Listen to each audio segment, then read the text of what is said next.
Yo, yo, yo, what's poppin', everyone? This is your boy Des the King, and we back yet again with another episode of King Talk TV. Today I have a special guest by the name of Ben Walker. He is a BJJ black belt out of California. He's also a engineer, really smart, intelligent guy. And we had about an hour conversation about, of course, BJJ, and we touched on other martial arts, and we actually talked a little politics, a little this, a little that. So hopefully this video doesn't get taken down. I hope it doesn't, but I thought it was just a great all-around conversation from two guys. And oh yeah, and if you into this, please give me a like and subscribe. Comment below what you think about this interview. Follow me on IG as well, and I really hope you guys enjoy. Have a great day. Peace. What's going on, bro? What's up, bud? How are you? I'm doing wonderful, man. Thank you for taking time out your day to join me on my show. I appreciate it. Yeah, no problem. My pleasure. How is the weather out there in California, man?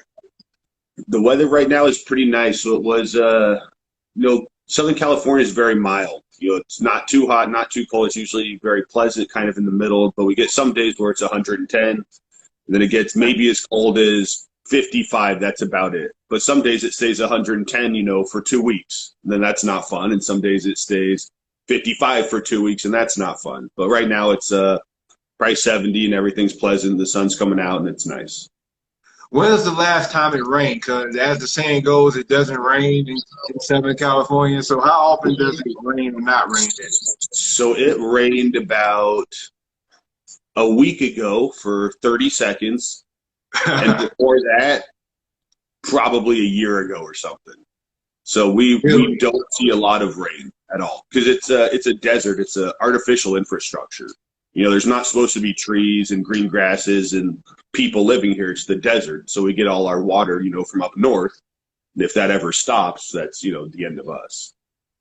That is so crazy. Talk about living on the edge. And I wonder if a lot of people there know that. Is that like common knowledge or? Well, we have, they tell us every day that, it's drought conditions, conserve your water. Then when it gets bad, they say stop watering your lawn. But it's like the same as Las Vegas, that city's not supposed to be there. It's an artificial city. That city cannot be supported naturally. There's no water. So all that water has to be pumped in there. And, whenever there's a shortage or there's a drought or we don't get rain, we don't have water. Then there's all sorts of political infighting about the water as well. They'd have to divert water to us. People have to give us water. We don't have our water. And they want to save the water for, the farms or something like that. Super good. Farms certainly need water to grow all the plants because California grows the majority of our fruits, the same as Florida. It's super important. But then they want to divert like 50% of the water to save some fish species in the bay that they haven't seen in 100 years. And so instead of us having water, they want to save like a little tiny fish. And so there's a lot of fighting around that. Interesting, man. That sounds like a California type of problem. It is 100% the only thing you get in California. Funny, man. Funny. Isn't you said artificial city? Isn't Dubai like that too? It's like in the middle of the For sure, same thing. There's a lot of cities like to that to some degree. Right. I mean, certainly cities didn't grow naturally from the earth. Right. We made them. We have to build infrastructure. But some places you're really not supposed to exist like we do. And a good example of that is Las Vegas. Las Vegas is a sprawling metropolis. Big buildings, 1 million people, absolutely zero water, nothing. It all has to come in from the dam. They have to build a dam to pipe it in there. If that water goes down, everyone dies. California, all the water comes from the Colorado River. That doesn't flow down here. It takes a big giant pipeline. They have to divert it. And when it starts running out, up north, it runs out down south. And, when you're giving your water to somebody else, you're pretty much more important than them, you think, right? If I can give my water to somebody else, well, maybe I want it first. What if I'm running low? I still have to give it to you, and so we get in that. What if they start running out of water? You know what I mean? And they can't give you water. Yep. It's the same thing with our power. California's a weird place. It's got a lot of weird laws, a lot of weird politicians doing crazy things. And so we changed a lot of our power over to renewable resources, solar and wind. which is super great when it's windy or when it's sunny. When it's not windy or sunny, we don't have electricity. And so now we get power outages all the time because they created too much renewable energy. And then when it's really hot, but it's not sunny, we don't have electricity to run air conditioning, and they black us all out, and we don't have any power. So it's a crazy place. Bro, and then on top of all that you just mentioned, it's one of the highest costs of living in like the world, right? Like it costs a whole lot to live there, right? It's like me and my dog and a TV, and certainly I have a computer and I have a fish tank, normal electronic stuff, not super high electricity, but I run stuff. And if I run my air conditioner, my small air conditioner, I can expect my electricity bill to be $350 a month. That's what we pay for one guy, for a guy in a 2-bedroom house. That's it. And on top of that, rent, is $2,500, $3,000. But we get, it's kind of, it all is a cycle, though. We get paid a little bit more than other areas too, right? So cost of living is higher, but our living wage is a little bit higher too. So it kind of makes sense. But I mean, we pay real high taxes. Gas is, $4.50 a gallon now. It's a crazy place. It's a real crazy place. Man, growing up, I used to think it was so cool. It would be so cool to live there. I guess maybe if you have a lot of money and you live there, I can see it being pretty nice, I guess. Well, what do you? California has a lot going for it. It is, we have beautiful beaches, we have beautiful deserts, we have beautiful mountains, and we have snow. So we can do everything right here. Go to the beach. Go to the beach. You want to go snowboarding? You drive 1 hour, you go snowboard. You want to go river rafting? You drive 2 hours, you go river rafting. We have all that stuff here, but it's just a very mismanaged state, and they like to, try to tax us to death. That's how they try to prop it up. And eventually, you run out of other people's money, and that's what's happening right now. And so, it used to be we had a larger influx of migrants from Mexico and South America coming into California than people leaving. And so it was kind of sort of sustainable with all the business. But now we have more people leaving than, illegal migrants coming in. And so now the state is really going to start going downhill pretty fast because people are leaving the state. And the people leaving the state are the ones that pay the majority of the taxes. The people, like 10% of the people, just like federally, pay 90% of the taxes. Everyone that makes over $300,000 pays the majority of the taxes. People paying, that make under $70,000, they don't pay any taxes. And so whether taxes are raised or lowered, it doesn't really affect them. But everybody, that's making $300,000, $400,000, and they pay 50% in taxes, they go, well, maybe I'll go to Texas and only pay 20%. I'll just save 30% off my taxes right there. And gas is $1 cheaper. And people are nicer. And we always have electricity. And we don't run out of water. So now, like Elon Musk Elon Musk just left, and so he's taking 10,000 people with him. And the more businesses that leave, then California says, well, now we got to raise taxes even higher. And at some point, then more people leave, and it just becomes a bad cycle that can't be sustained. Man, yeah, because there's an influx. I see California, license plates all the time now. And I'm here in Colorado Springs. Yeah, both my sisters. That's how I met you. Right. And I mean, but California, like you say, Texas, Colorado, they're getting the heck out of there, man. And it's all because of what you said. Like when they're paying all this money dealing with all this, like why not move somewhere that's better? Texas or whatever. But I think eventually though, Colorado is going to be the new California, and then people are going to move out of here. People just going to be moving. Yeah, that's what's happening. That's why people generally hate Californians. And so let's talk about like a Texas. Like Texas is a monolith. If you are from Texas, you are a Texan. You believe certain things, right? Your state runs a certain way, and you love how your state is run. This is my Texas. This is for us. We like it here because it runs a certain way. People from California leave. And they go, you know what, I hate California. I don't like all this stuff. And they go to Texas and they say, well, we should make Texas a little bit more California. We should change some of the things for people in Texas. Like, no, don't do that. Don't California or Texas. Leave it alone. And so then you get cities like Austin. And the people in Texas are like, we don't like Austin. We don't like the way Austin is going, all the homelessness, how they're legalizing drugs, hard drugs, stuff like that, and they don't like that. Or no cash bail for crime. You commit a crime and you don't even have to pay bail to get out of jail. And so you see that also making in the politics. In Texas or California? Austin. It's a California thing, but it moves to everywhere that the Californians, move to. Gotcha. And that's how you see in the elections, like Colorado, which used to be a red state, is now a purple state and is now almost a blue state. And so you get cities like that, and, the politicians on, that side of thing on the left certainly like it. They're like, oh, cool, we'll just make the whole country liberal. That's what we believe in, so that's what we want, But the people that live there don't want that. And the people that moved from California moved from that system, and they didn't like it. But for some reason, they want to change where they're going to a system like that. And so it doesn't make a lot of sense why they would want that. If I left California for Texas, it'd be because I don't like how California is. And so I wouldn't make Texas like that. I'd be like, oh, I like it here because it is Texas. I like how you guys run things here. I don't want it how it was run, where I was. But people do it anyways, and it makes a lot of people mad. If I moved to Texas or Colorado, the first thing I would do is like take my California license plate off, be done with it. Like, no, I'm one of you guys now. I'm not from California. That's how you'd have to play it. So people like you, and they'll get pissed off that you moved there with them. Wow, man. Great stuff, bro. Great stuff. How did you end up in California? My family's from here. My mom was here. My dad was here. I was born, in the little city that I grew up in, and I've just been here. We're probably like a second generation California. So my dad's parents were from the Midwest. They moved to, our little city of El Segundo. It's by the LAX airport. It's a little beach city, nice little city.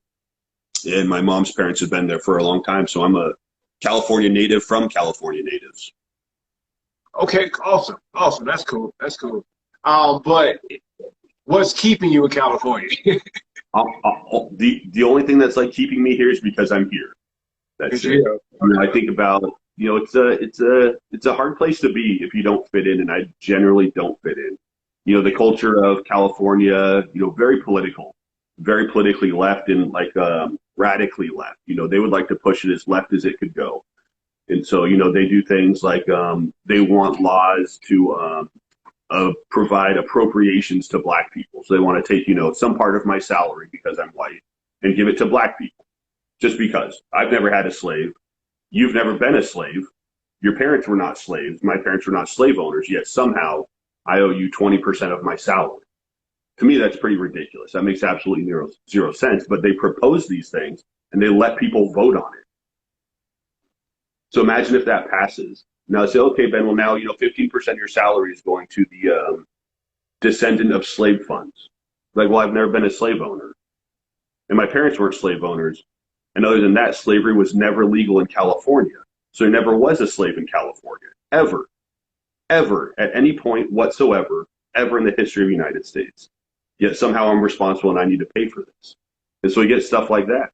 We had they wanted to make a constitutional amendment. Every state has a constitutional amendment, their state constitution, that says we can't discriminate against people, right? Super clear cut. I can't say, hey, I'm not hiring you because you're Asian, right? Super illegal. You can't do that. Or I'm not going to hire you because you're transgender. Super illegal. You can't do that. But they wanted to make a constitutional amendment so they could discriminate against people. And what they wanted to discriminate against people that were Christian or people that were white. And that's how California goes. They try to push it to some crazy extreme. And luckily, it was voted down. But they try to do things that are they try to do things from the highest level that are openly discriminatory, to somehow right some wrong that didn't even exist here, never has existed here, never would exist here. And so, that's kind of the pressures that we face if you're, not in that club. And I'm not in that club. I think we're all equal. We're all the same. We should all get the same exact stuff, the same opportunities. I don't think anybody's any worse or better than any other. We're all humans in this state, in this world, trying to do our job and, keep our acts together and raise a family and have a good, system. But I don't think that I owe anybody anything based on their race. And I don't think somebody is less than me based on their race. But in California, they do. That's how they feel. I think, isn't that called critical race theory?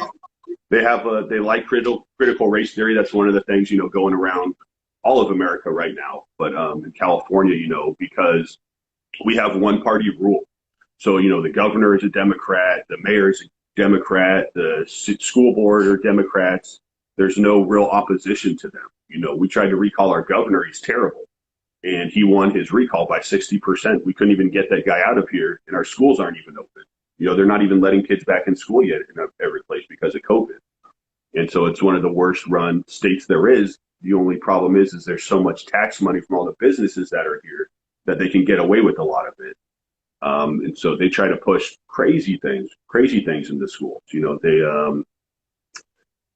with the critical race theory, with trying to give reparations to people that have nothing to do with slavery at all. It's a crazy place. It's a crazy place. There's no way that if I had kids, I would put them in public school in California.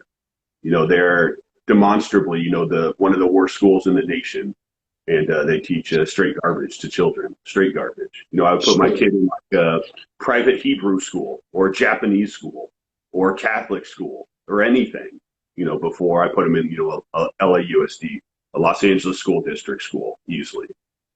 Oh, I feel you, man. I don't know. I don't have any children, but I don't know if I want to send them to public school, period, anywhere in the country, because, like, it's, I mean, bro, I'm not going to lie. I didn't want to really go down this rabbit hole, today with you, but since we're talking about it, it's important. It's the most important thing there is, right? Our children, our families is the most. I don't have children, but I have a family. But if I want children, which I, probably do at one point or have children at one point, what's more important than, how they grow up and their upbringing and what they're taught? That's the most important. That's what forms them, or what starts to form them. And people want to form your kids into something that they want. And we want to form our kids into something that we think is best. And there's a big fight there, especially in places like California. They think that the children, belong to the state, and they're trying to make them how they want them to be. Well, I want my kids to be smart and intelligent. I want them to learn. I want them in a safe environment. And I want them to have, the traditions and values that I have, because that's how I grew up and that's what allowed me to be successful, and they want something completely different. They want somebody to help, further what they want. Man, it sounds so much like China, and how their government is. Like they want to control the population there, they want to control the monetary system. They want to control what religion, they want to control everything. And it's kind of just like what you described, how some people feel in California. And it's really not much different, but the same people there hate communists. They don't want communism at all, but they don't realize the behavior is so similar, man. It's really it's like communism is super great if you're on the top. And socialism is super great if you're on the top. If you get to control everybody, why do you care? Every leader of every communist government and everybody in his party and all his political friends got Lamborghinis. They're driving the nicest cars. They're dating supermodels. They have mansions. They get food flown in from wherever they want. But when you're in the middle and the bottom, well, you're fighting for bread, right? Yeah. You're getting paid exactly what they'll allow you to get paid. You don't get to create your own job. You don't get to create your own business. They own all of that. They'll let you know how much you can have. That's the system they want. So all the politicians on top, they're all for it because it works out for them. They don't really care about us. They just want to control us. And so people don't understand that. But there's also people that, say they don't have a good job and they don't have anything going for them. Why do they care? Right? If it brings everybody else down to their level, they like that. It's not about elevating themselves. It's about bringing everybody else down. Whereas I would want everybody to do well. I hope everyone's successful. I hope everyone's a millionaire, right? Because that's good for them. And it doesn't really matter about me because I'll just do my own self anyways. I'll be fine. So I'd like everybody to do well. But if you can't achieve it or you don't know how, or you've got, a chip on your shoulder that you're a victim and you can't do it because everyone's against you, then you want everyone to be, miserable like you. And so we got kind of two voters, the people at the top that are like, yeah, this will be super awesome for me. I'll still be rich. I'll still get everything. These people will do what I tell them to. And then you got the people on the bottom like, well, I don't got anything going for me anyways. Why do I care? I get free money if I don't work. That sounds good. And then you got everybody in the middle that's like, this is not good. This is not what we want. Let's not do this. And so that's kind of the struggle that we have. I'd like to add another one. Some people don't realize, some people want to be controlled. Some people, Sure. and then there are people who are just not innovative. People are lazy and they want things handed to them. Doesn't mean that, I mean, I believe the ideal person does want more things and doesn't want to be controlled. But, you know, there are people out there who don't want that. And that, you know, that's fine. That's what they want. We can't force the people who are innovative, the people who do want more, the people who are out there providing value and who are getting paid for it, to force themselves to give up their stuff that they worked hard for on people who are not, who don't want to be innovative, who are lazy and who want to be, and who want things handed out to them. You can't force the people who are to give to those people. You know what I mean? That's gonna, all it's gonna do is make me not want to be innovative. You know what I mean? If I'm providing all this and I'm forced to give it to someone else, you know, what's the point? What's the point? And that's what socialism is. You know, that's what like Marxism is. You know, we have a lot of that, especially with the people that love fear. We have lots of people that love fear, and they don't even know that they love fear, but they do. So we have that with like the forced masking in Los Angeles, to wear a mask everywhere you go. And so some people are scared. They're scared of the world. They're scared of society. They're scared of getting, you know, COVID. Even if it's irrational, you know, they've already been vaccinated. They're scared, and they know that they're scared. And they see other people that aren't scared, and then they have a feeling about that. Why aren't these people scared? Should I be scared right now? And so they want everybody else to be scared with them, because it makes their, you know, scared feelings feel normal. So they want everybody else to hide inside and not go outside. They want everybody else, you know, to wear a mask everywhere for their safety.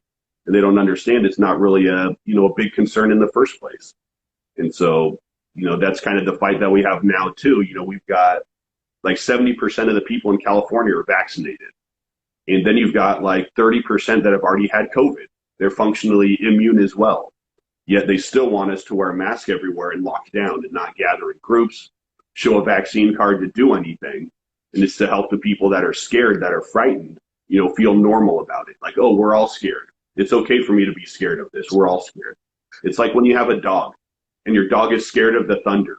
What you don't do is hold your dog and say, oh, it's okay to be scared of thunder. It's okay to be scared of thunder. Let me reinforce you that it's okay to be scared of thunder. Let me give you attention because you're scared. You go, stop. Stop being scared of thunder. This is stupid. I'm not giving you any attention. You know, that's how you deal with it. And they go, oh, I don't need to be scared of this. I'll just go on. Yeah, that's what you do. Just go on with your life. It's not a big deal. Right. But these people, they love the fear, and fear sells in the news, right? Every story. Oh, this many people died. Oh, these things are going crazy. Oh, we're all going to die. Oh, the world is terrible. Oh, this person hates you. Oh, you can't do anything. And so that's kind of our society too, is to try to make people scared about everything.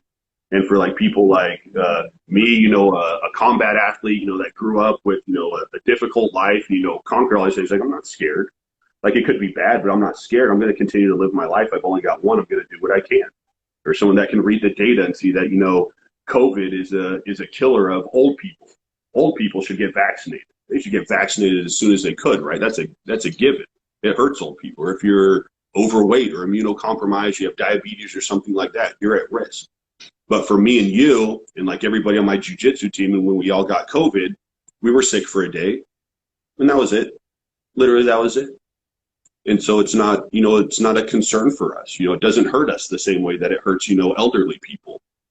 But when they try to force us, you know, oh, you have to be vaccinated, you have to wear a mask everywhere you go. Why do I have to wear a mask everywhere? Well, because, you know, it's for somebody else's safety. Well, if they've been vaccinated, then what's the big deal? Well, we just want everybody to do this. Well, why? Why do you want me to do this? I can't get COVID. I've had it. You know, I've already had it. If you have the vaccine, you can still get COVID. You're not going to get very sick. You know, that's the point of the vaccine. That's why it works. But the vaccinated people can still spread it, right? They do. But if you've had COVID, you don't generally spread it, and you don't generally get sick again. You know, we're functionally immune. We have natural immunities. And so it's not a thing. But in California, they love to tell us what we have to do. You have to get vaccinated. Oh, why do I have to get vaccinated? Well, for safety. Oh, but I've already had COVID. It doesn't matter. You know, it's not about, you know, being immune to COVID. It's about being vaccinated or not, which is a stupid principle. It doesn't make any sense, you know.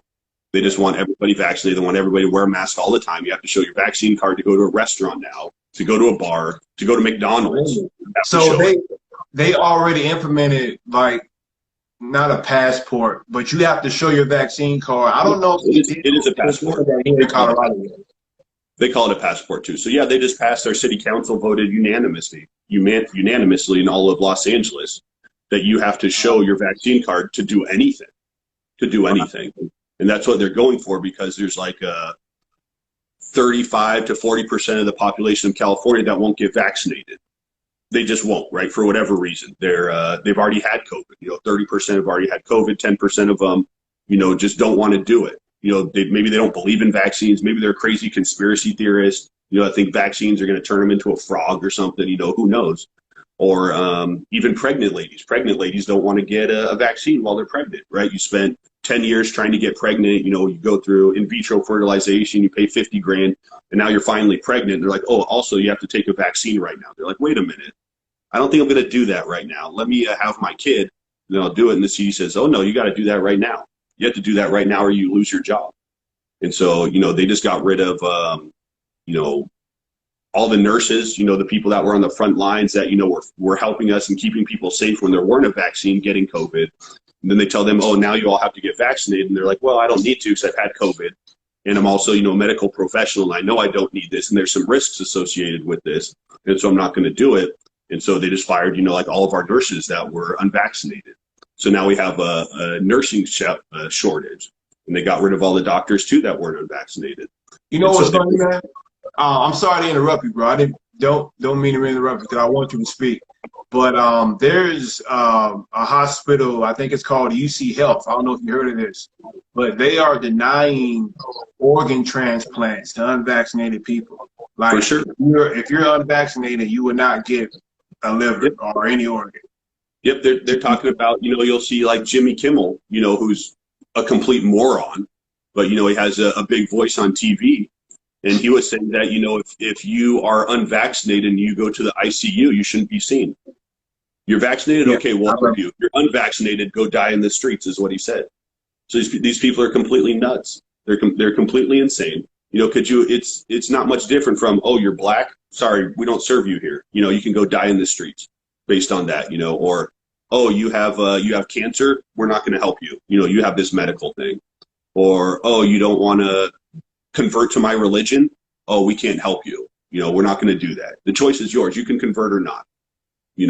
It's completely ridiculous. It's totally insane. They're all on, a crazy power trip, and they're doing absolutely nothing to help the world. Absolutely nothing to help the world. They're not helping in any way whatsoever. They're just flexing control because they think it's a good idea, but that never works. That's never been a good solution ever in any way whatsoever. It wasn't good when the Catholics said that everybody has to convert to Catholicism and be a Protestant. It wasn't good when, Islam would take over a country and say, hey, you all have to convert or we'll chop your heads off. It doesn't work, in any way when you try to force people to do something to conform to you. You want people to make good decisions. You don't want them to make bad decisions, but unless that decision is, some crazy tragic decision like murder or rape or something like that, you get to live your life. And that's really what America was founded on. That's how, we first came here. We're escaping from some country that we don't like, that's persecuting us. And so we want to be somewhere where we can be free. And then, of course, America had a lot of growing pains. We did a lot of stupid things like slavery or indoctrination of the Native Americans. But, we were always trying to form a more perfect union, not a perfect union, but a more perfect union. So we've been on those steps for a long time. And it would be really hard for anyone to deny that, America, United States of America, isn't the best country there is. It's not perfect. But where else can you do anything you want or be anywhere, anyone you want, right? We have more millionaires than anywhere else by far. By orders of magnitude, we have more successful people here than anywhere else, And so it's the best place ever. People die to come here. People go on boats and literally die to come here. It is the best place you could possibly be. Does that mean it's perfect? No, nowhere is perfect. And a lot of places have massive problems, but they're trying to change it from what it should be to something it shouldn't be.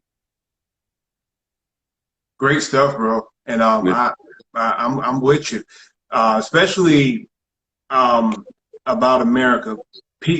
This this is a great country. Like you say, we have our flaws like every other country in the world, but there isn't a more freer country than the country that we're in right now. I mean, there are other nice places out there. I haven't been everywhere in the world, so but there's not many that tops where we're at now.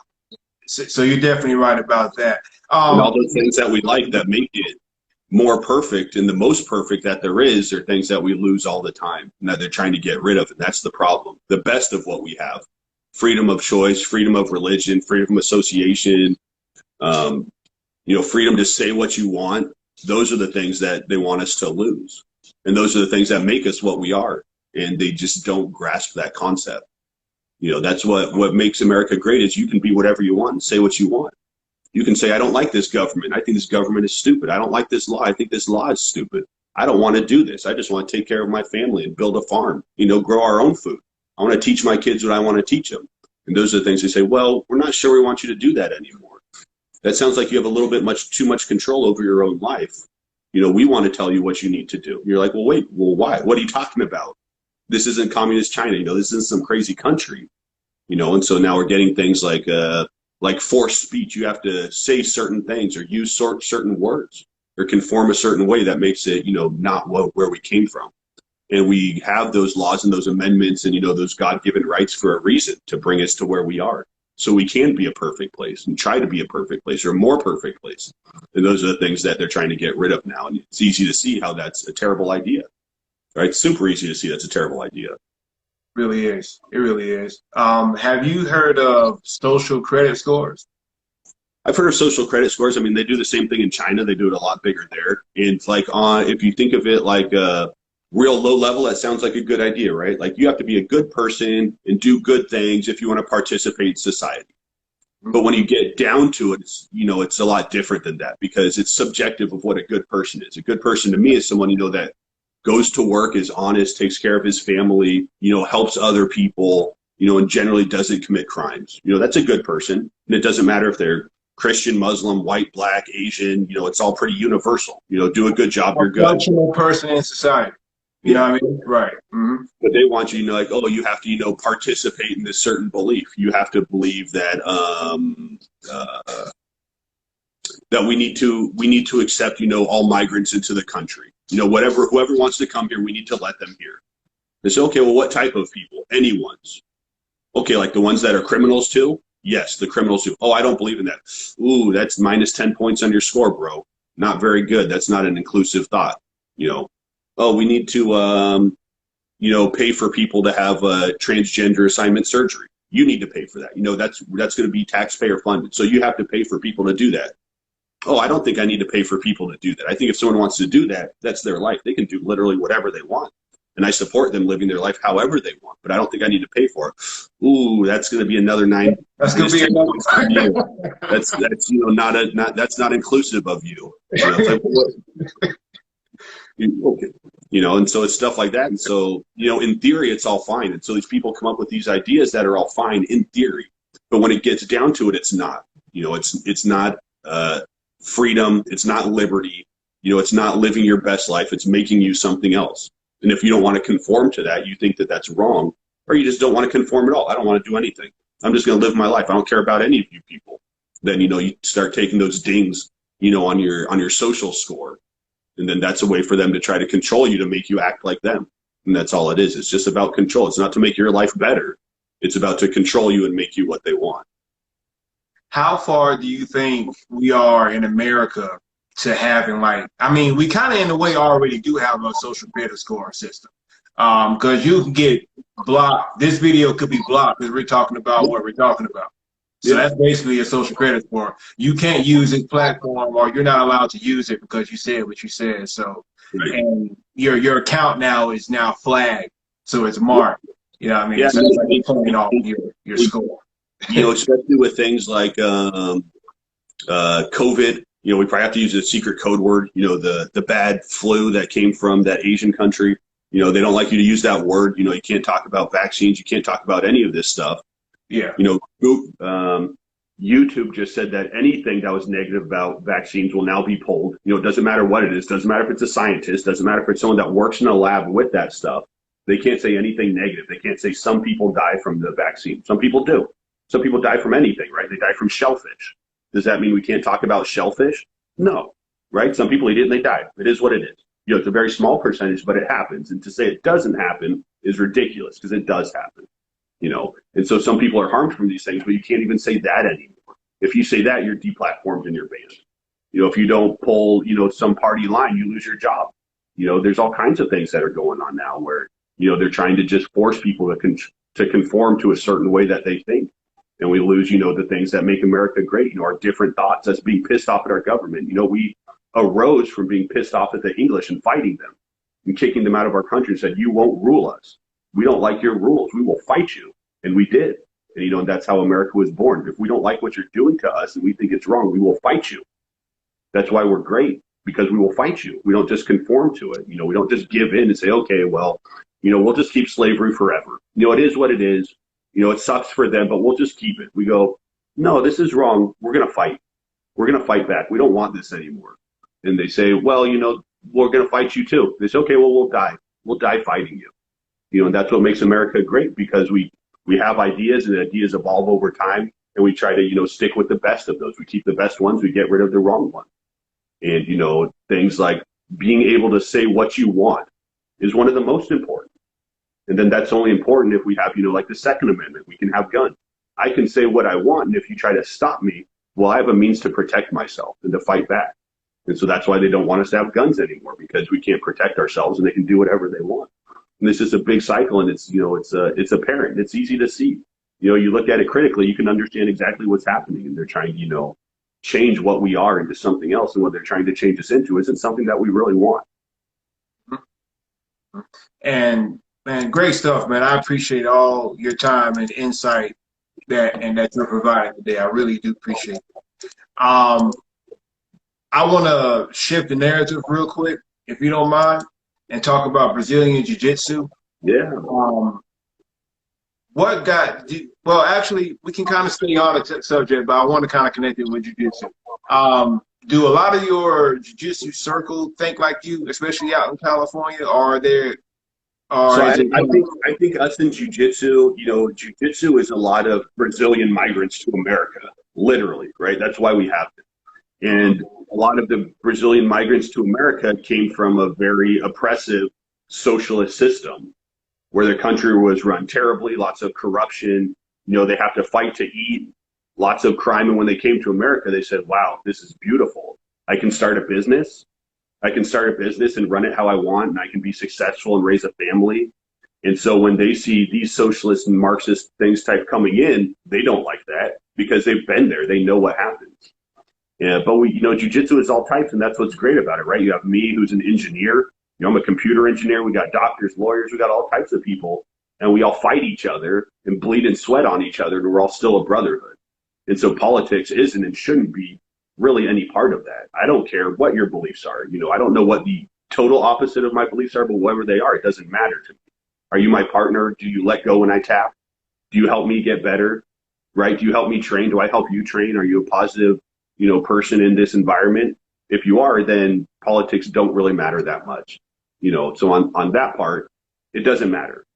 But probably most people are, you know, like-minded of, you know, freedom and liberty and doing what we want, you know, in a safe sort of way, because we're, you know, to do jiu-jitsu, you're kind of reckless anyways, right? It's a crazy sport. We go to a gym and we hurt each other. We try to hurt each other, and people try to hurt us, and we know that. It's not a secret. It's not like, oh God, I didn't know they were going to hurt me. Like, oh yeah, this person's going to try to break your arm. That person's going to try to choke you to sleep. That person's going to pick you up and throw you on your head. And we know that. So to actively go into that, we're all kind of weird anyways, right? It's not normal. Super not normal. But because we do something that's, you know, a little bit off the beaten path, you know, we kind of value things that we can do what we want. Because lots of people would look at what we do and say, you shouldn't do that. That shouldn't be allowed, right? That's too dangerous. Who really needs to do that? We go, oh, I need to do that. I love it. I think it's super fun, and I hope everybody does it. And you should do it too. It's great. Like, well, nah, that's too violent. That's too much. You shouldn't be allowed to do that. And so we've got a little bit of, you know, that chip on our shoulder too, where people like to tell us we shouldn't do that either. Like, well, we love this, and we're smart enough to know that it's what we want to do. So we're kind of a little freedom loving in that aspect of it as well. What got you into jiu-jitsu, period, like overall? Yeah, so I wrestled since I was a young kid, and wrestled into my, mid 20s. But, our athletic, gas tank sort of peaks out, mid 20s. We can get smarter and we can get, more mature and better technique and stuff. But athletically, we're kind of done by like 25. And wrestling is, hardcore, nonstop, 100%, much more athletically difficult than jiu-jitsu. In jiu-jitsu, we get to lay on our back a little bit and relax. We get to get on top and relax a little bit. We can stall a little bit, all these sort of things. But in wrestling, there isn't that. And so I found jiu-jitsu after wrestling was, started getting too tough. And so I started as a new white belt. My brother was a police officer, and he was going through, the academy. And so he wanted to do some private lessons of jiu-jitsu to help with like the self-defense aspect of it, controlling, suspects and like that. And so he needed a partner. So I said, oh, I'll come train with you. And so I started training. I did that for about 2 months. And then I competed in the biggest white belt tournament there was, the U.S. Open. And I went and I just destroyed everybody as a white belt. All these guys have been training jiu-jitsu for like a year, 2 years. I just wrecked them all, like, 50-0. I didn't know jiu-jitsu, but I know how to grapple. I know how to grapple real well because I wrestled for 20 years. And so then my instructor gave me my blue belt. He said, oh, congrats, you're a blue belt. Obviously, you're the best white belt there is in the world. So you're a blue belt. I'm like, well, this sport is stupid because I don't even train and I'm already the best at it. And he's like, no, you're the best white belt. There's a big difference. I'm like, I don't know. I think I'm pretty good. And I think I didn't even have to train. And so I think this is too easy for me because I really only like it if it's a challenge. If it's easy, it's not worth my time. I want something that's hard. And so then I quit for like 7 years, just lived my life, eating food, getting fat, being a young adult. And then my doctor's like, you got to start getting your weight in check. You're starting to put on some weight. You have diabetes, all this stuff. I'm like, well, I'll just go train jiu-jitsu again. So I started training jiu-jitsu again. And I trained for like 3 or 4 months. And then I competed in Master Worlds and I won that, as a blue belt. So then I got my purple belt. And the sergeant's like, congrats, you're the best blue belt in the world. I'm like, I don't know, this sport's kind of dumb. I don't even train and I'm the best at it. And he's like, the best blue belt. That's it. That's nothing. I'm like, I don't know. Seems like I'm pretty big shot around here. I don't even train and I'm really good. So then I quit again for like 7 years because it wasn't worth my time. I thought it wasn't worth my time. So then I came back as a purple belt, so I've now trained for maybe a total of 5 months and I've quit for maybe a total of 10 years. So then I came back and I started training again. I competed at a Master World's purple belt no-gi, and I only got third. And I said, ooh, I only got third. There's people that are good. And he's like, yeah, you idiot. You think you're the best? I'm like, well, I just kept on winning. What do you want? What else am I supposed to think? So then, I sold my house, for a big profit, and I quit my job, and I moved into a cheap apartment, and I just did jiu-jitsu 5 times a day for a year. And then I got really good at jiu-jitsu. I did, in 1 year what most people take 10 years to do because, it's just hours that you put into it. It's not days. I go once a week. It's how many hours are you on the mat? That's what determines how skillful you're going to be. And so I trained 5 times a day, 6 days a week and open mats on Sunday.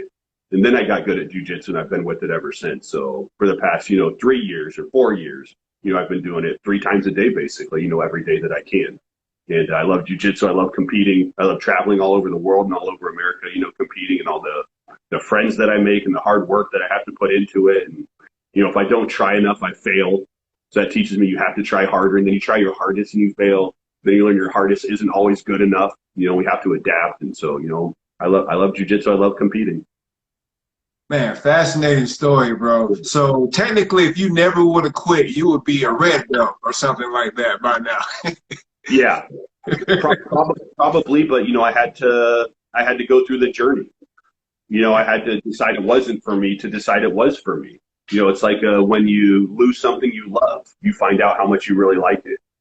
And if you're fortunate enough that they take you back, then you try really hard at it. Like, okay, I lost this once. I'm not going to lose it again. I know what it takes now. But if it's just smooth sailing, the whole time, then maybe you don't learn something, And so I learned the first time, like, oh, I don't like this, too easy. Then again, I don't like this, too easy. Then, oh, this is really fun. So, it took me 2 shots, and then I figured out that, it's what I like to do. Awesome, man. Awesome. When I first met you, you were dealing with a shoulder injury or something?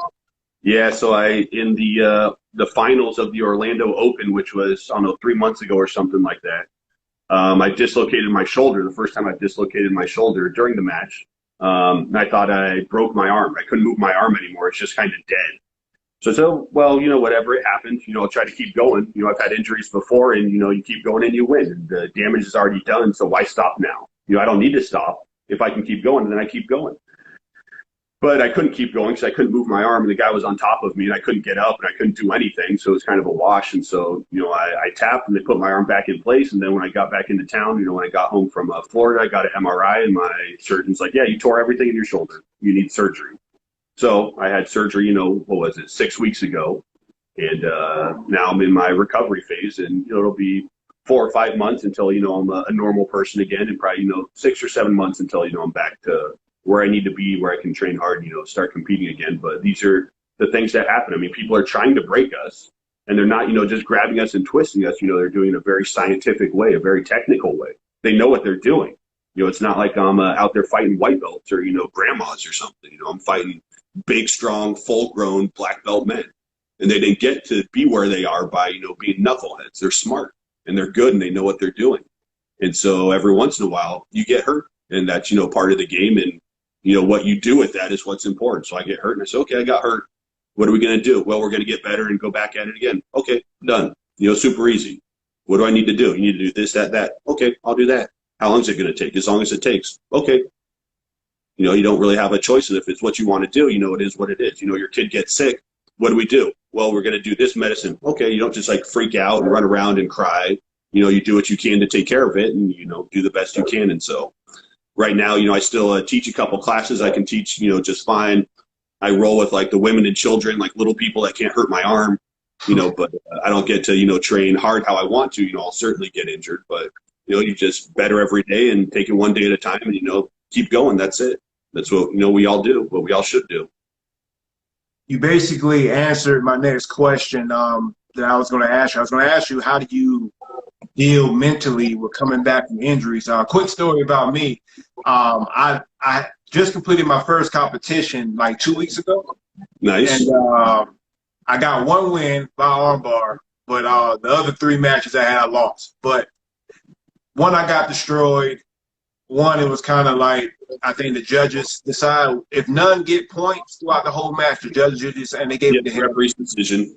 Right. So I don't think I did bad for my first time. But prior to that, though, 3 days up into that, I was rolling and I ended up cracking my rib or something like that. And I don't know if you remember what we talked about, how the rib is poking out already because I already hurt my rib. But it happened 3 days before the match. My rib keeps popping in and out like that. And I had to go and compete with a hurt rib, Yeah. And my question for you was going to be man, mentally it's tough because I haven't rolled in 2 weeks because I don't want to really, hurt myself and take it longer than it should take. You've got to do it, but you also want to work and improve and be sharp and all of that sort of stuff. So it's, it's a hard compromise. But for me as, an over 40 person, there is no tournament that I go into that I feel good. I'm healthy, I'm perfect. That's way gone. That's, my knee hurts all the time. My elbow hurts all the time. I've always got something going on, and it becomes, the normal. I compete, I'm not ready. Well, I'm good enough. I'm good enough. And so you do it anyways because you're in the same boat as everybody else. Very few people are going in there I feel perfect. We've all got something going on. I'm not going to tell you. I'm not going to say, oh, my knee hurts really bad. Don't touch my knee. Right? I feel good. I'm strong. Right? You can't hurt me. It's like that. But, you've got to have the mindset of, it is what it is. This is what we're doing. You can't feel sorry for yourself. If you want to compete, you're going to go compete, and there's no excuses. Oh, I'm hurt. Okay. What are you going to do? You're going to compete or not? So you can lose and be oh, I lost because of my hurt rib. Okay, well, sucks, I guess. But I bet in your competitions, you learned more about your jiu-jitsu than you have in your entire time training. In one competition, you learn, oh, I thought I was good at this, but I'm not. Or in your competition, you learned, oh, I missed this opportunity. When I look back at it on video. Or, man, I thought I was in shape, but I got so tired. Or, man, I was so nervous, it really affected me. Or I started so slow, I should have been faster. And so getting good at competing We do that by competing. There's no other way to do it. We need that pressure, to make us. And the people that are really good at competing that win a lot, compete a lot. That's the only way to do it. And people go compete and they either go, wow, this was super fun, I love it, or they go, not for me. That was a little bit too much. I kind of like just going to practice and rolling and learning and seeing my friends. Or people go, you know what, I really like this. I want to be the best. And that's kind of, what we learn the first time we compete. Is this for me or not? And what do I need to do so I can be better next time? Great stuff, man. Who was your mentor growing up?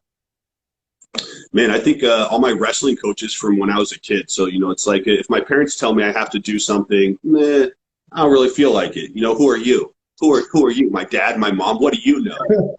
But when my wrestling coach when I'm 7 says, hey, you need to get good grades. Like, oh, okay, maybe I do. If this guy that helps me, that I look up to, he tells me to do something, maybe I need to do it. And I got very fortunate that, all of my wrestling coaches were, good guys. They were good dudes that just wanted us to do well. And so, the advice, the life advice, or, the help that they would give was all from, a really good place. They weren't trying to take advantage of us or hurt us. They wanted us to do really good. And so you could, feel that energy from them. They were hard on us. They beat us. They beat us hard, but only because they wanted us to be champions and they knew what it took. And we have no idea what it takes. We think we're just going to mess around on the mat and then, do some push-ups, and then we're going to go beat people in competition. Absolutely not. You're going to be running until you puke. You're going to be doing exercises until you die, and then you're going to do more. That's like the minimum that it takes. That's the bare minimum. And then on top of that, you have to learn wrestling. And then you have to do all this stuff until it's automatic, and you have to do it perfectly. And then maybe you can win a match. Maybe. That's like the bare minimum. That's the entry level. That's the first door you have to open. And so we learn, you have to try way harder than you think you can. And you also learn you can do way more than you thought you could. It's like, oh, I can only run this far and then that's it. No, you can go much further if you want to. And every time you can go further. And there really is no limit. The only limit is you. You're stopping yourself from doing that. And luckily for me, we were surrounded by all these like really good guys, that wanted us to do well. And they were all, family guys and, family values and cared about everything, real upstanding people. And so when they would say like, hey, not only, do we, work really hard at wrestling, but when you become, a young man, we also treat women respectfully. That's what a good guy does. He doesn't go out and, try to take advantage of girls. He loves girls and takes care of them. You protect them. You're like, that's interesting. And my dad told me that too, but who's my dad? He's just some guy. He doesn't help me with wrestling. He doesn't make me throw up on the mat. And so we have kind of these different relationships with our coaches, with our mentors than we do with our own parents. It's a hard thing. As young men, we all go through the same thing. When we hit like 15, 16, like, why do you get to tell me what to do? I think I'm tougher than you. Maybe I'm the man of the house now. And dad's like, no, you're not. You're not. And I'll show you anytime you want that you're not. But we all go through that, because that's the rite of passage of becoming from, a boy to a man. But with the wrestling coach, we already know that dude will smash my face. I wrestle with that guy every day. And if he wants to take care of business, he's going to obliterate me. So you instantly have, more respect for them. And, they walk the walk and talk the talk, and it makes it real easy, to take their advice to heart. And that's one of the great things about sports or about jiu-jitsu. One of the things that I do is with, people that come in. Some people come into jiu-jitsu and they're athletic. They've got their life together. They don't really need anything. But then you have people that come in that are shy or, that had a hard life and, they're trying to fit in and trying to see if this is something for them. And so you'd be super supportive of them, to give them something that they didn't have before. That's part of our jobs as, the coaches or the professors or, the people facilitating that is to pass on, what we got. And it's not necessarily even to children. It's to adult men that maybe didn't have, that sort of upbringing or, they don't have a direction in their life. You can use yourself as an example. Here's what I did that worked really well for me. Happy to help you with whatever you need. And so we get to, spread a lot of, good spirit that way through it, just like we got, when we were kids growing up in sports, same sort of thing. Cool, man. Awesome. Yeah. And I want to say thank you for your time today, man. We've been on for an hour, and this is like, you gave me way more than I expected, man. And it's awesome. I can't wait to put this out there. But I just have a few more questions for you, bro. Actually, yeah, just a few more questions. If you could go back in time and change something about your life, what would you go back and change? That's a hard one. Their hindsight is always, 20/20. But most of the things that make us are failures that we did. Everything that I'm good at today is because I failed and I had to try harder. I thought I was super smart and I was super good at jujitsu. And, if I just kept on thinking that way, then it would have went the way it went. But I, failed eventually. And I said, oh, now I got to try extra hard. If I had to go back and change one thing, it would be something super simple. Like I would have invested in cryptocurrency as soon as it came out. Right? My entire life savings, I would have borrowed money. I would have gotten a loan at, 7% interest. And now I'd be sitting on $80 bajillion. That one's super easy. We all should have done that. Yeah, but, I would have been a little bit more respectful to my parents. I love my parents. They did so much for me. They were always there for me, whether, I knew it or not. And, we've always had a good relationship, not like we fell out or something. But, it took until, my mid-20s or 30s to realize, how important they are and what you can't do or how difficult it is to do it without, parents behind you, just with support, not with money or, giving you things, but just being there for you. And so I would have been, much nicer to my parents and not been a rebellious, young man, stuff like that. I probably should have stuck with jujitsu. I don't know what degree black belt. I'd be a red belt now. I would have had my black belt, a long time ago. But we got to go through the path. The path is what it is. It's never a straight line. We've got choices to make, and that's life, and that's what makes life beautiful. We get to make choices, and there's consequences for choices. You're free to make your choices, but you're a slave to the consequences. You can't do anything about those. And so but that's what makes it nice, and that's life. And that's what we were talking about earlier about what makes America so great. What made it so great and what they're trying to change. We get to choose what we want to do. And if we make a poor choice, there's consequences. But if we take the risk, go out on a limb, follow some crazy idea, we can be something great. We can start the biggest company in the world. We can be Google or Amazon, or SpaceX or anything like that, And so that's one of the great things that we get to do. And sometimes you fail and you pick yourself back up and you do well, or maybe you fail again, or maybe you fail 100 times. And then you say, well, this was not a good idea. Let's come up with a different idea now, So I wouldn't change too much. I think it all worked out really great. I'm super happy with where it is. People generally think I'm a nice guy. I'm helpful. So, it all worked out in the end. It did, man. Man, great stuff, man. And I appreciate all what you said. Any question you want to ask me? No, what did you think about your competition? What were did you win your first match? My first match was a no-gi. So it was just me and him in that, I guess you call it bracket. It was just me and him. So all I had to do was beat him and win gold. So you won the first one? No, I lost that one. Okay. So you had your first match and you're like, oh no, I didn't win. Was it a tough match? Like, did he beat you because he was better, or did you not do good? What do you think? Well, I thought no-gi. Okay, let me just give you the whole breakdown, man, if you got time. I'm 160. At the time, I was 168. So, and this was the weight bracket of 160 to 169. I was 168. So going into it, I was like, all right, so I should be one of the bigger guys in my bracket. I'm bigger and stronger guy. And I'm not a weak guy. I used to do a lot of CrossFit before. Yeah, you're an athlete. You are way above average. Way above average. Way above average athlete. So I was thinking, like, if anything, I can just muscle a submission in or something in. Man, I was wrong, bro. I was wrong. I went up against this guy. He looked bigger than me. Like, he was 170. He didn't look like he was supposed to be even going against me. Right. Taller, longer, and he looked just bigger and heavier. And I was just like, are you serious? So we locked up, and I almost had him in a straight ankle. He slips out of that, and he ends up, long story short, he ends up beating me by like 5 points for some reason. And I haven't looked at the film on that yet. I'm still like mad about that. But to answer your question, I felt like really kind of discouraged after that. I was like, God, what? Yeah, what am I doing here? Is this for me? Why did I even come here? So then you had to go into your next match, but you still chose to go into your next match even though you felt that way. Right. That's the important thing. There's, for some people, just trying is the most important thing. For me, trying is nothing. Super easy for me to try, right? I try all day long in jiu-jitsu. That's not the hard part. The hard part is like winning or winning how I want. But the first step of that is, you know what, I'm going to try anyways. And so you did that, and you did it in the hardest way. I just lost in front of these people, and I trained for this. and this guy was bigger and stronger than me, and what I wanted to do didn't work. Let me do it again. Right? It's crazy. We're crazy people. You know, Right. and so you were able to bring that out and said, well, you know what, I'll do it again. And so then you had your gi matches after that one. Yeah, so the gi match, I won. I won the very next match, and I dominated this guy. Like, it was a domination. I mean, it wasn't.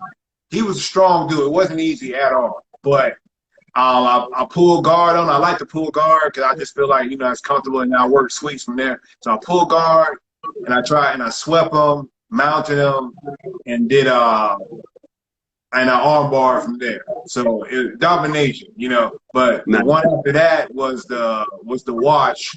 The guy, like I said, another big guy. Like, I couldn't believe he was in my weight bracket. He felt like he was almost 200 pounds, you know. And I couldn't do anything with him. But the judges gave him that match. The last one, I got my butt whooped on the last one. I was tired, though. I was really tired. Already like drained from everything. And he ended up beating me. But overall, it's tough losing in front of your team, man. That's what I didn't like. You feel like you're letting them down, but you did, right? You lost, but you also did your job, you know, the best you could, hopefully. You know, sometimes you watch people go out there and they do real bad and you see them quit. Like, oh, this is too hard, so they start quitting. Then we're pretty disappointed. But as long as someone tries really hard, you know, we're happy for them.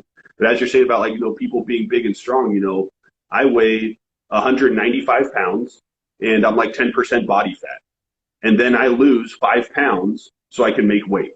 And so I come in there, you know, completely ripped, completely huge, you know, totally at the top. So not just at the top, but as much as the top as you could possibly be. And some people are like, well, you know, I weigh 190 pounds, and so I'll just walk in there, and they're kind of soft. Well, you better be really good, because I'm really big and strong. And this is what I do all day long. And so, you know, there's lots of levels to it. And then I go out there and some dude crushes me. Like, oh my God, how are you so strong? How is this guy just like everything I do, he just flexes out of? It's ridiculous. Right. And so there's all these different levels to it. And if we get against someone, you know, it's the opposite of us, someone that's really slow and you're really fast, it's going to be good for you. And but if you want to manhandle somebody and they can manhandle you, that's it. Right. So you got to have all kinds of different strategies. So what's my strategy when this guy's so strong? Well, now it's get on top and stay on top. Right. Let gravity help you. Or what are you doing at somebody that's doing so fast? Well, I tie him up. I use this lapel to tie him up so he can't move so much. You know, what control am I going to put on him? You know, to do that. Or, oh, this guy is so fast and so good. What do I do? Slow him down. You know, so there's different strategies we have. And then in your match where it was, you know, there was no points, like, okay, well, I can't sweep him, I can't submit him, I can't do anything, but what can I do that makes it look like I'm better? You know, so you got to do different things. You got to try things that you know aren't going to help you. It's not going to work. But the referee goes, oh, he's trying real hard. Oh, he almost had that. So now you're the person that did the most. You know, so we got to think about, you know, as you progress through the career, you know, you have to employ all kinds of different strategies, you know, to try to make it work out. You can't just go out there and do good. You know, you have to do more than that. You have to do good in a certain way or at a certain time, you know, so it looks the best, you know, in that way. And that's the stuff that, you know, you learn just from your first competition. Yes, man. And all what you said is right, man. Thank you for all that advice, bro. Thank you for everything, man. How can people get in contact with you if they want to maybe talk to you, go see you? I train down here in Los Angeles. You know, there's a couple different gyms. My main gym is, you know, Checkmat headquarters. And so, you know, that's where I compete for. That's where all the monster squad is. But, you know, there's a little gym down the street that I train at all the time, you know, and another gym that I teach at. But, you know, I'm on Instagram, Ben Walker BJJ. You know, I just go around and do jujitsu and work on computers and, you know, play with my dog and, you know, have a happy little life. You know, that's the dream, and it's all working out so far. Awesome, man. I want to bring you on again to talk about Bitcoin, man. I know I know that I missed the mark, and I know that I'm like too scared to invest now, but I have a general understanding, you know, of it. And, it's a crazy thing. People have gained their dreams and lost their dreams all at the same time. You know, big highs, big lows. Right. I'd love to talk about that with you, man. Thank you so much, man, for your time. This is King Talk TV. Please like and subscribe on the comments. Comment below if you love this. Hey, Ben, thank you, bro. I definitely want to do a part 2 of this soon. God bless you, man. I hope you have a good rest of your day, man. Yeah, my pleasure. You too.